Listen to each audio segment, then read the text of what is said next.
比特币和以太坊之外的山寨币值得长期持有吗？如果你对这个问题感兴趣，请随我看下去。我们可以看到 CoinMarketCap 上面会以市值列出前几名的加密货币。除了比特币和以太坊之外的这些山寨币，我们值不值得长期持有呢？这里的长期持有指的是持有4年以上。我们想回答这个问题呢，我们可以回去看我们当时在2013、2017、2021牛市顶峰的时候，市值前几名的山寨币到现在的价格变化，我们就可以来回答我们现在看到的这些币种啊，它值不值得长期持有？这里的长期指的是4年以上。那 CoinMarketCap 呢，它有历史回溯的功能啊。比如说，我们回溯到2013年的12月15号，这一天呢，大概是比特币牛市最顶峰的价格。那当时呢，山寨币啊也是如日中天的时候啊。我们来看一下我们当时的这些山寨币，除了比特币、以太坊之外，他们到现在的表现好了。当时你可以看到啊，第2名的币种呢，我们现在的人依然知道，就是莱特币，这个其实已经很难得了。那当时是11年前哦，你可以想想看，11年呢，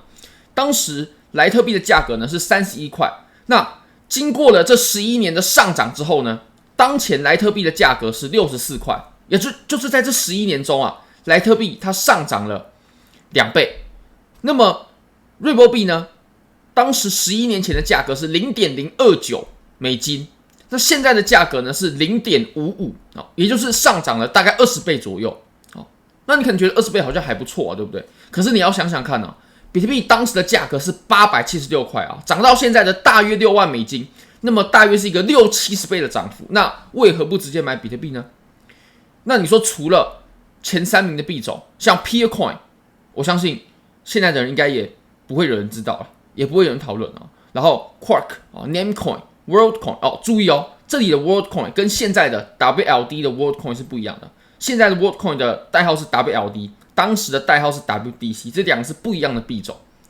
所以基本上啊，除了前3名之外的后面这些的山寨币呢，我们现在都是没有讨论度的。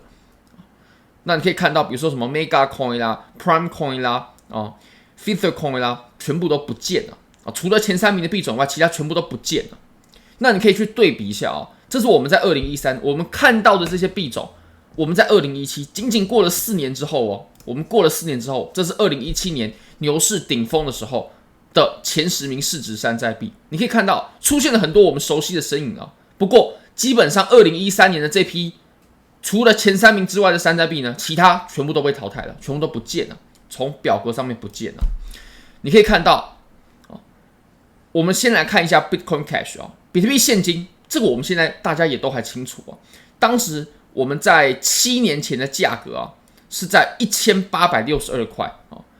经过了7年的上涨之后呢，现在的比特币现金的价格来到了310块，也就是在这7年的时间啊，它上涨了-83个百分点。那瑞波币当时是 0.72 块，经过了7年的上涨之后呢，涨到了现在的 0.55 块，它上涨了-30% 左右。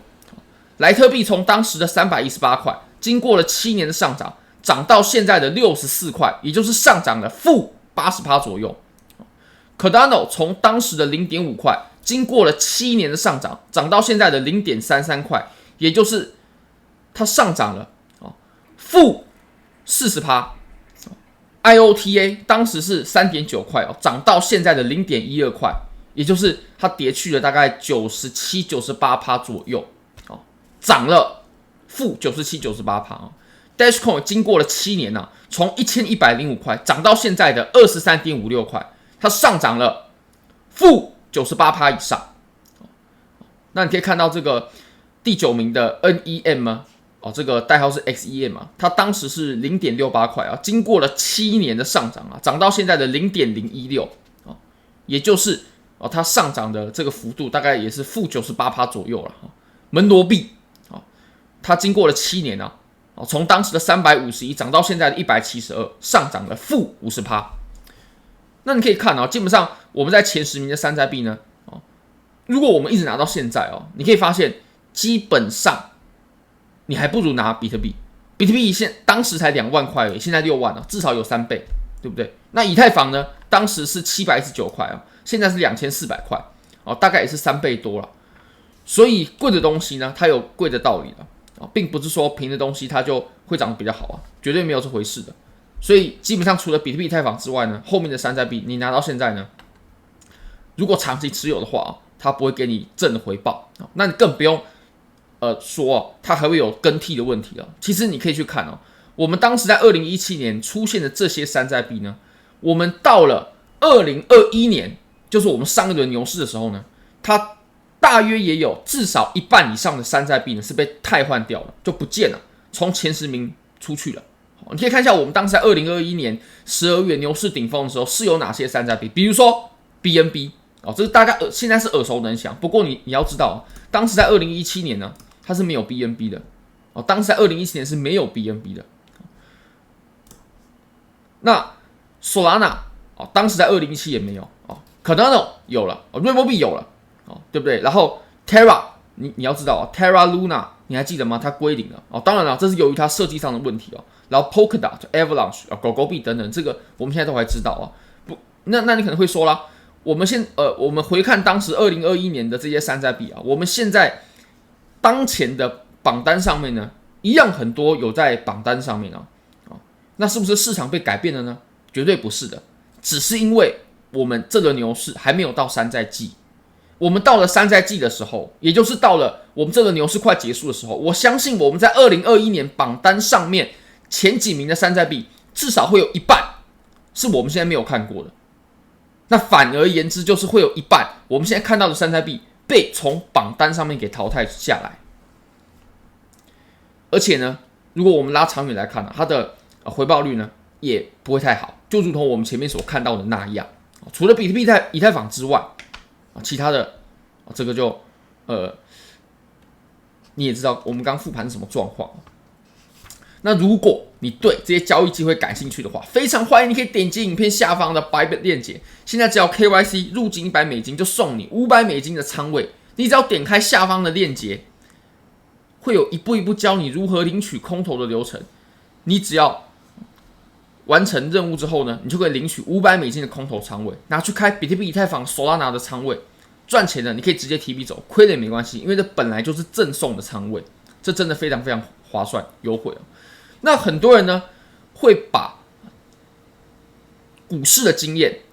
来投射到加密货币上面，我认为这是相当不正确的。为什么呢？我们可以看一下股市上面的状况，这个是当前呢全世界市值前几名的公司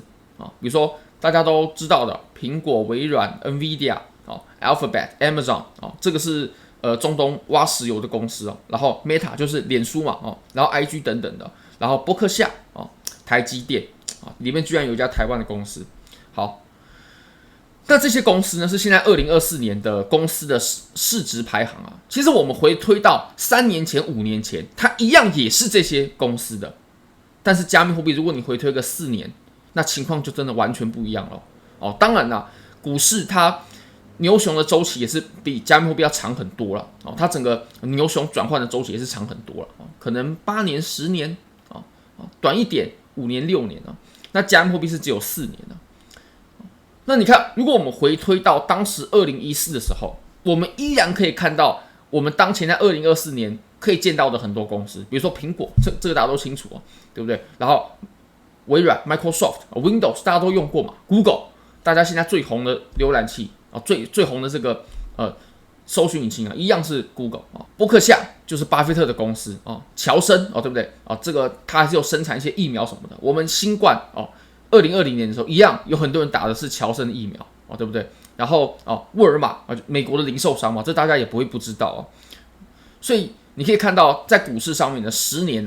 它的这些变动是非常非常小的。所以其实做投资呢长期持有就是很不错的一个选择而且呢，即使我们在榜单上面没有看到的这些公司现在没有看到的公司呢，其实从股价来看，长期它也依然是在上涨的那我们可以再看到更久之前20年前我们依然可以看到当前很活跃的一些公司，也就是这20年间呢，他们依然是在不断的成长当中的即使他们没有在榜单内，他们依然是在不断成长的比如说微软这个它依然是在现在的榜单内对不对？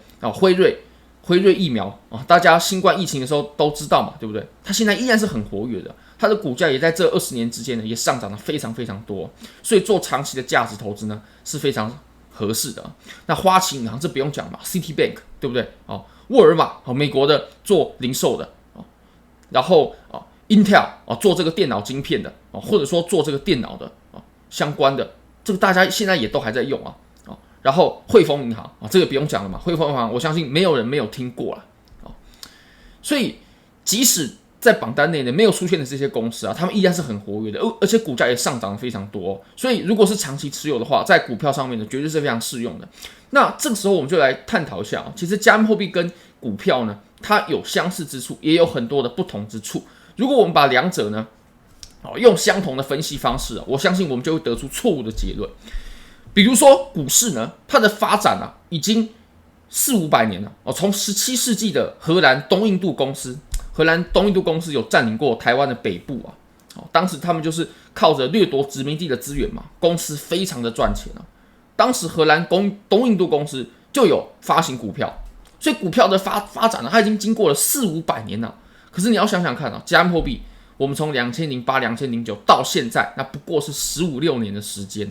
当然加密货币它会建立在股票的二级市场的背景之下，它发展会快很多，可是它依然是一个很不成熟的市场。而且加密货币跟股票呢，它两者有太大的区别了。像在加密货币里面呢，我认为最重要的是周期还有技术分析。加密货币是少数呢二级市场它的牛熊是有明确的周期的，而且消息面呢，它是动摇不了这个周期的。比如说，你可以看到赵长鹏他被捕了，世界第一大的交易所的 CEO 被捕了，而且甚至判刑、罚款、入狱。对加密货币的影响，它也就是那个当下而已，当下结束就结束了。还有我们之前有看到矽谷银行倒闭，对比特币它也有很显著的影响，不过也就是当下发生就结束了。长期的影响的消息面产生长期影响的呢比较小。很少了，很少即使有影响呢，它的影响性也绝对要远远小于比特币原有的周期，它动摇不了牛熊的，它也无法改变趋势。那如果我们再用技术的方式去找到一些更好的点位，入场点位、出场点位，其实就可以为我们带来很丰厚的回报了。